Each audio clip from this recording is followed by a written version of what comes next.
What's up, everybody? Damon here, and in today's gaming news, while The Elder Scrolls 6 is still nowhere in sight, details emerge on an Oblivion remake. Oh, and Halo is probably coming to PlayStation and Nintendo this year. This is your Daily Fix.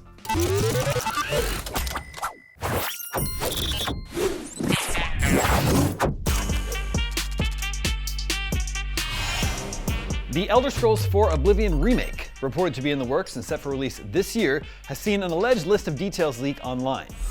MP First reported that details for the unannounced game were accidentally released by a former employee at video game support studio Virtuos.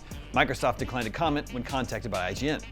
According to MP First, Virtuos has remade Bethesda's much-loved open-world role-playing game using Unreal Engine 5, which suggests a significant rework rather than a more straightforward remaster. Gameplay changes were also allegedly detailed, including tweaks to stamina, sneak, blocking, archery, hit reduction, and the heads-up display. Apparently, blocking was changed with action games and Souls-likes in mind because the original system was too boring and frustrating. Sneak icons are now allegedly highlighted, with damage calculation revamped. The knockdown that comes from stamina being depleted is reportedly harder to trigger, and the HUD was redesigned to make it easier to understand. Elsewhere, hit reactions were added to make response clearer, and archery was reportedly modernized in both first and third-person perspectives.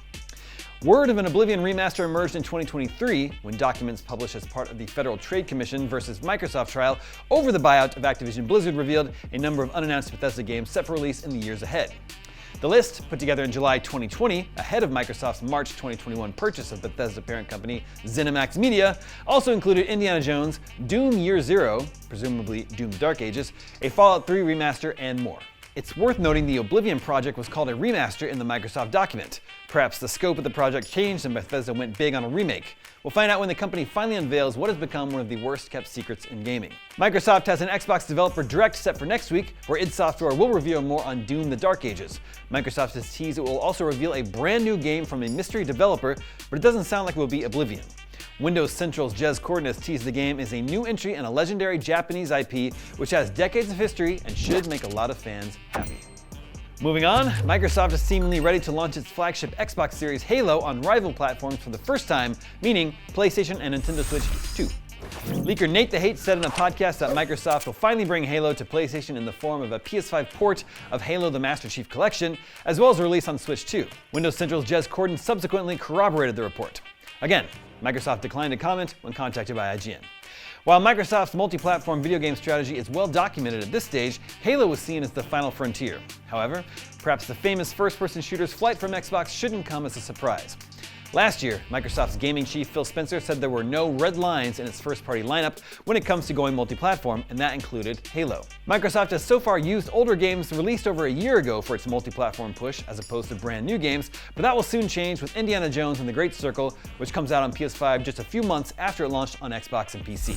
Indiana Jones follows the multi-platform release of Pentiment and Grounded, Hi-Fi Rush, and Sea of Thieves earlier in 2024. In June, Microsoft announced id Software's upcoming Doom the Dark Ages will also launch on PS5 this year. Halo supposedly isn't alone in coming to PS5 and Switch 2.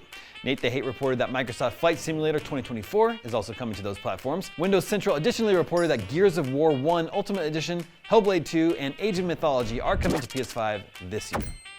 And finally today, new Marvel Rivals character The Invisible Woman is proving useful when it comes to detecting what fans believe are bot enemies in their lobbies. Bots are an issue Marvel Rivals fans have obsessed over for weeks, with many believing that developer NetEase Games may be pitting them against low-level AI opponents to help keep players engaged. Discussion on this topic has only ramped up since Season 1 introduced Mr. Fantastic and The Invisible Woman last Friday. As players began to tap into what made these new Fantastic Four characters tick, Reddit user Barky1616 shared a video showing an off-the-wall use for Invisible Woman's trademark ability. The clip shows Sue Storm turning invisible and somehow blocking the path of half of the enemy team by simply standing in front of them. They don't try to walk around or fight her until she is booted out of invisibility mode, at which point the battle continues as you'd expect. Many are using the video as additional evidence to suggest that bots are quickly becoming a bigger issue for Marvel Rivals. The idea is that because the other team is supposedly made up of bots, they are unable to realize their path is blocked by this new hero. Without confirmation from NetEase, it's unclear if AI enemies are truly sneaking their way into Marvel Rivals matches or if there's something else going on. IGN has reached out to NetEase about the alleged existence of bots in Marvel Rivals. In between what many are referring to as bot matches, players are continuing to enjoy the content drop delivered with Season 1.